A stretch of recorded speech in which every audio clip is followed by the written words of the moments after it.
I woke up in a house I had never seen before. That's not a metaphor. That's not me being dramatic. I literally opened my eyes and I was lying on a hardwood floor in the middle of a living room I did not recognize. No memory of how I got there. No memory of falling asleep. No memory of anything after leaving my apartment yesterday morning to check out a property listing in the canyon. Just darkness. Then nothing. Then this. A stranger's house. A stranger's furniture. A stranger's life spread out around me like I had been dropped into someone else's dream. My name is Marcus. I'm an architect. And for the next 14 hours, I would try to escape a building that did not want me to leave. If you've ever woken up somewhere and felt like reality had shifted while you were sleeping, stay with me. Hit subscribe right now, because what I'm about to tell you still doesn't make sense. Even to me. Even now. Let me tell you what I remember before the blackout. Tuesday morning, normal day, I had an appointment to view a property at 44 Oak Ridge, some mid-century modern place in the canyon that was listed way below market value. I'm always looking for fixer-uppers, projects I can pour myself into, buildings I can save. I drove up the winding road, parked at the gates, got out of my car, and then nothing. Complete blank. Like someone had taken scissors to the film reel of my life and cut out everything between that moment and waking up on this floor. I sat up slowly, head pounding, mouth dry. That sick, dizzy feeling you get when you've slept too long in the wrong position. The room around me was beautiful, I'll give it that.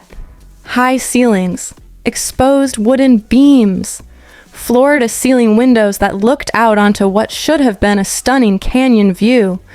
But the windows were dark, not nighttime dark, just dark, like someone had painted the glass black from the outside. I checked my phone. Dead. Completely dead, even though I remembered it being at 60% when I left my apartment. I checked my watch. The hands weren't moving. Frozen at 4:17. That's when the first wave of real panic hit. I stood up, legs shaky, walked to the nearest window, pressed my face against the glass, tried to see anything, a tree, a star, a streetlight, something that would tell me where I was. Nothing, just black. I found a light switch on the wall, flipped it. The overhead fixture came on, warm yellow glow filling the room. At least the electricity works. Small comfort. I started exploring. Not because I wanted to, because I needed to understand where I was, how I got here, and most importantly, how to get out. The living room connected to a hallway. The hallway led to a kitchen. The kitchen had a back door. I tried the handle. Locked. Not just locked. The door didn't even rattle, like it was welded to the frame, like it had never been meant to open. I tried the windows in the kitchen. Same thing. Sealed shut. No latches, no hinges, just glass that wouldn't budge no matter how hard I pushed. Front door. I needed to find the front door. I backtracked through the hallway, found what looked like a foyer, and there it was. A heavy wooden door with a brass handle. I grabbed it, turned it, pulled. The door swung open, and on the other side was the living room I had just woken up in. I stood there for a long moment, brain refusing to process what my eyes were seeing. I had walked in a straight line, away from the living room, through the hallway, through the kitchen, to the front door, and the front door opened back into the starting point. That's not possible. That's not how buildings work. That's not how space works. I closed the door, opened it again, living room, closed it, counted to 10, opened it, living room, closed it, turned around, walked back through the kitchen, through the hallway, back to where the living room should be. I was standing in front of the front door again. Okay, Marcus, think. I'm an architect. I understand buildings. I understand how spaces connect, how load-bearing walls work, how floor plans flow from one area to another. This house was breaking every rule I knew, but buildings don't break rules on their own. Someone builds them. Someone designs them. And whoever designed this place had created something that shouldn't exist. A loop, a trap, a maze with no exit. I needed to find another way out. I spent the next hour searching every room I could find. And there were a lot of rooms, more than there should be, way more than the exterior dimensions could possibly contain. Bedrooms that led to bathrooms, that led to closets, that led to more bedrooms. Staircases that went up but ended on the same floor. Hallways that curved in directions that didn't match the walls outside them. The deeper I went, the wronger it got. And the whole time I had this feeling, this crawling sensation at the back of my neck, like the house was watching me. Like it was aware of my presence, like it was adjusting itself based on where I went and what I expected to find. That sounds crazy. I know it sounds crazy, but I'm an architect. I've been inside hundreds of buildings in my career. I know what a normal structure feels like. This one felt alive. I found the first photograph in what I think was a study. Bookshelves lining the walls, leather chair by a cold fireplace, desk covered in papers, and on that desk, a photograph in a silver frame. It was me, standing in front of this house, smiling, keys in my hand, like I had just bought the place. But I had never been here before. I had never seen this house before today, and I definitely had never taken a photo in front of it. I picked up the frame, turned it over. On the back, someone had written a date. March 15th, 2022, 2 years ago. 2 years ago, I was living in a cramped studio apartment, working 60-hour weeks for a firm that didn't appreciate me, barely able to afford groceries, let alone a house in the canyon. I had never been here. I had never owned this property. And yet, here was photographic proof that I had. I started going through the papers on the desk.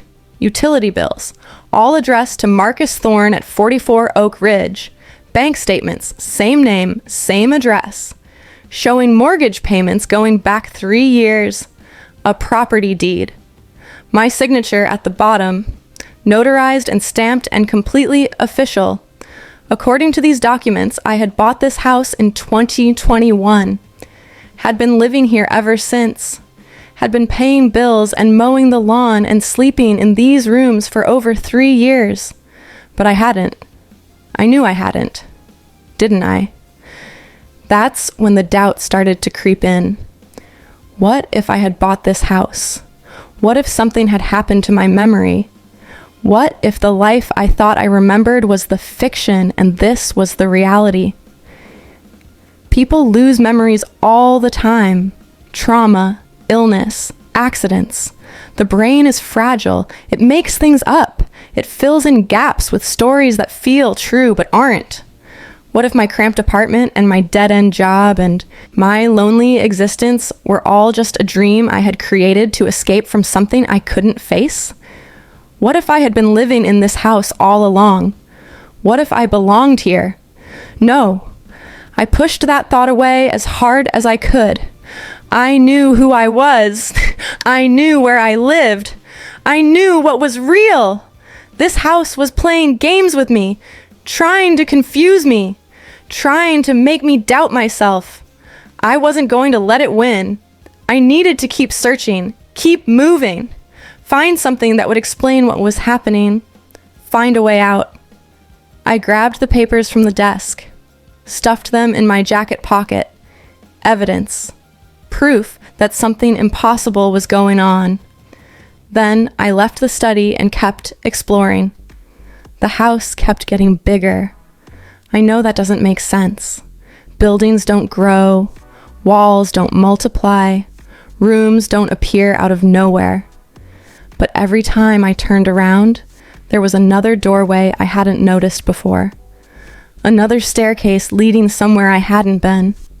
Another corridor stretching off into shadows. I tried to keep track of where I was going, tried to map the layout in my head the way I would map any building I was designing. But the map kept changing. Rooms I had already visited would be different when I came back to them. Furniture rearranged, walls painted new colors, windows that had been there before now gone. It was like the house was rewriting itself constantly, shuffling its contents like a deck of cards, and I was trapped inside. I found the journal in what looked like a bedroom. King-sized bed, unmade, sheets tangled like someone had just gotten out of them. On the nightstand was a leather-bound notebook, the kind I used to keep for sketching design ideas. I opened it. My handwriting. Every page, my handwriting. Entries going back months, years, documenting a life I didn't remember living. March 2022. Moved into the house today. Finally. After all these years of dreaming about it, it's perfect. Everything I ever wanted. June 2022. Something wrong with the layout? Rooms aren't where I remember them. Must be stress. Working too hard. Need to rest. October 2022. The doors won't open anymore. I've tried everything. Windows sealed. Phone doesn't work. Nobody comes when I shout. Nobody hears me. February 23. I think I've been here for months or years. I can't tell anymore. Time doesn't work right. I sleep, and when I wake up, things have changed. I'm starting to forget what outside looks like. August 2023. There are other people here. I've seen them in mirrors, in windows, always behind me, always just out of reach. I don't think they're people anymore. I don't think I'm a person anymore either. December 2023. I finally understand. The house doesn't trap you, you trap yourself. The longer you stay, the more you become part of it. The walls are made of everyone who couldn't escape.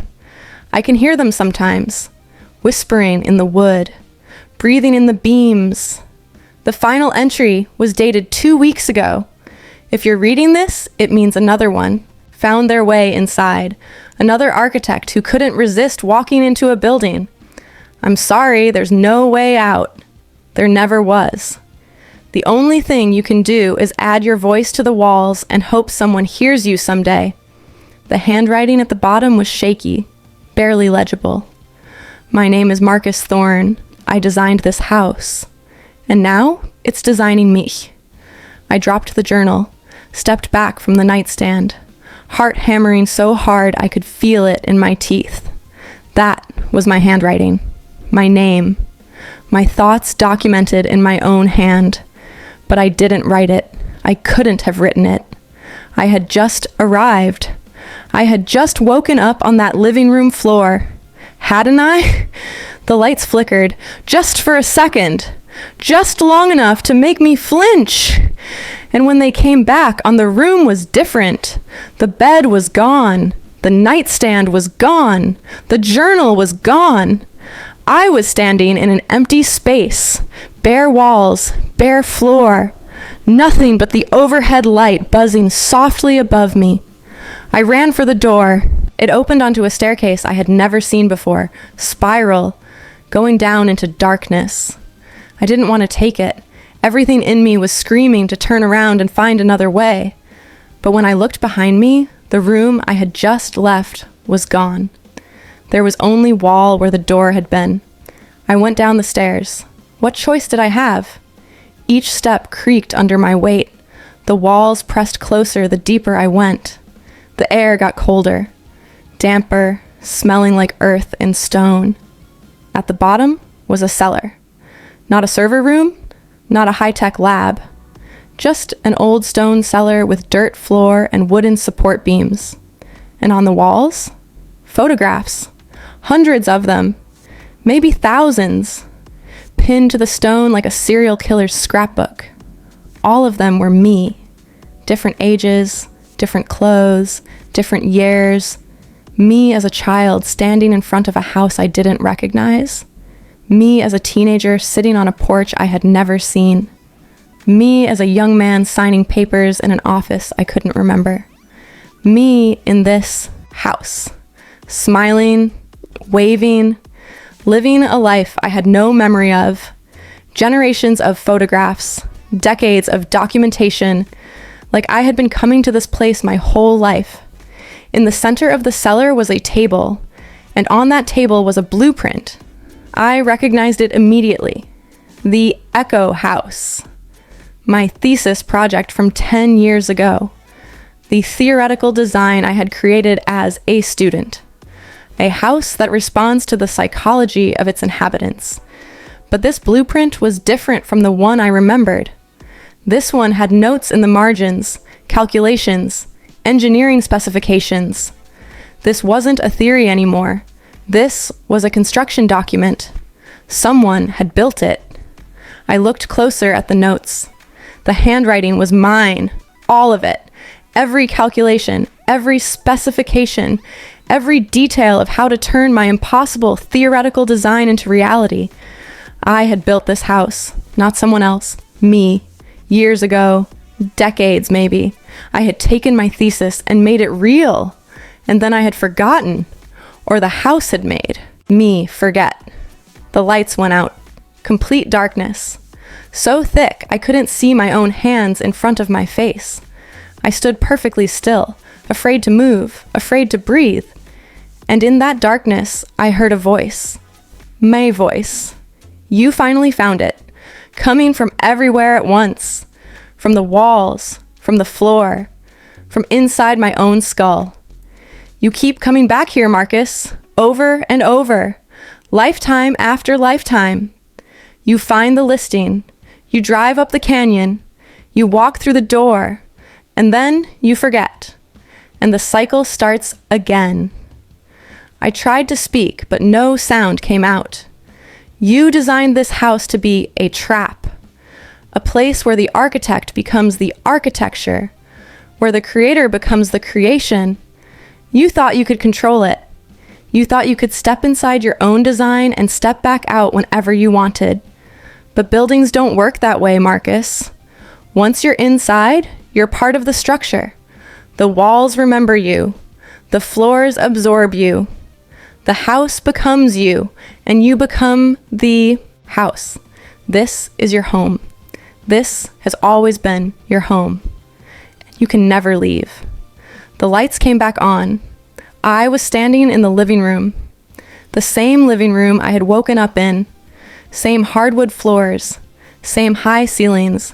Same dark windows. Like nothing had happened.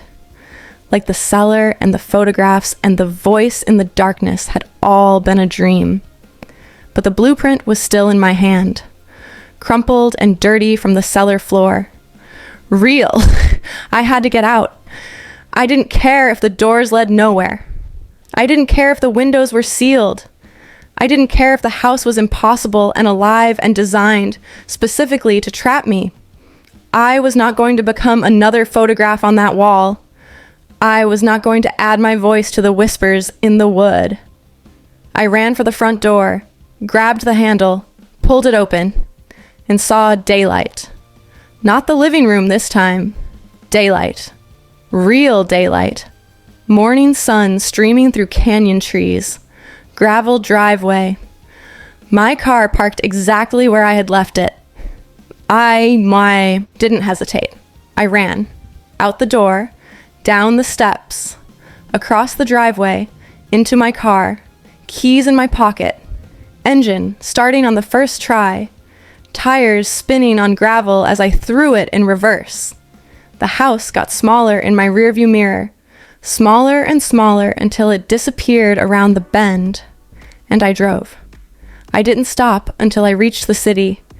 Didn't stop until I was surrounded by traffic and noise and people and all the ordinary chaos of everyday life. I pulled over in a parking lot, sat there with my hands shaking on the wheel. I had gotten out. Somehow, against all odds, I had escaped. But here's the thing that still haunts me. When I got home to my apartment that night, I found something in my jacket pocket, a photograph. Me, standing in front of the house at 44 Oak Ridge, smiling, keys in my hand. I had never taken that photo.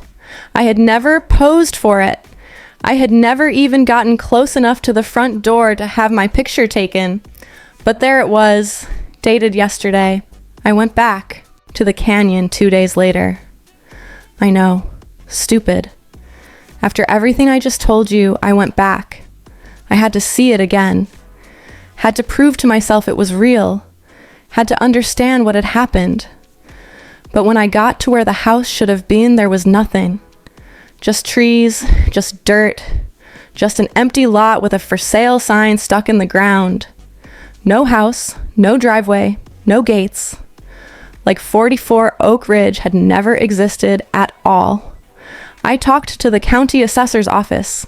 No record of any property at that address. No history of construction. No permits filed. Nothing. I talked to my real estate agent, the one who had sent me the listing in the first place. She had no memory of it. Said I must be confused. Said she had never heard of 44 Oak Ridge. I searched online for the photos from the listing. Gone. Every trace, like it had been scrubbed from existence. The only proof I have that any of it happened is the blueprint, still crumpled in my pocket, still covered in dirt from that impossible cellar. My design, my handwriting, my theoretical house that somehow became real. I keep it locked in a safe deposit box at my bank. I don't look at it anymore. I'm afraid that if I study it too closely, I'll remember something I'm not supposed to remember. I'm afraid I'll find another listing. I'm afraid I'll drive up another canyon road. Here's what I think happened. And I want to be clear. I don't know this for certain. I'm not even sure I believe it myself. But I think the house exists outside of normal space, outside of normal time. I think it appears when it needs someone new, posts a listing, lures in a buyer, someone who can't resist the deal, someone who loves buildings too much to walk away. And then it takes them, absorbs them, makes them part of itself, adds their memories and their skills and their voices to the structure. I think there have been hundreds of people before me, maybe thousands, architects and builders and designers who stumbled into something they couldn't escape. And I think the reason I got out is because some part of me recognized my own design. Some part of me knew the flaw. The house needs you to believe in it, needs you to accept that you belong there. The moment you start doubting, the moment you refuse to accept the reality it's showing you, that's when the loop breaks. I stopped believing, and the door finally opened. But here's the part that keeps me awake at 3 a.m. What if I didn't actually escape? What if the house just let me think I did? What if this city and this apartment and this life I'm living right now is just another room in that endless maze? What if I'm still inside? What if I've always been inside? I don't have answers. I'm not going to pretend that I do. All I know is that I wake up every morning and I check my surroundings. I look for the signs, the windows that don't open, the doors that lead nowhere, the photographs I don't remember taking. So far, everything seems normal. So far, I seem to be free, but I don't trust it. I don't think I'll ever trust it again. So here's what I want you to understand. The spaces we inhabit shape who we become. That's true of buildings. That's true of relationships. That's true of the lives we construct around ourselves. We think we're in control. We think we're the architects of our own existence. But sometimes the structures we create take on a life of their own. Sometimes they start building us. And if you're not careful, if you don't pay attention, if you stop questioning the walls around you, You might wake up one day and realize you can't find the door anymore. Be careful what you design. Be careful what you walk into. And if you ever see a listing that seems too good to be true, a house that calls to you like it was made specifically for your dreams, turn around, drive away. Some buildings don't want you to leave, and some buildings have been waiting for you your entire life. If this story made you look twice at the space you're sitting in, right? Now, drop a comment. Tell me about a place that felt wrong, a room that seemed to shift when you weren't looking, a house that didn't want to let you go. And if you haven't subscribed yet, if you've made it this far and you're still watching, hit that button, because there are more stories coming. More warnings about the traps we walk into with our eyes wide open. Until next time, check your exits, trust your doubts, and never forget which side of the door you're supposed to be standing on.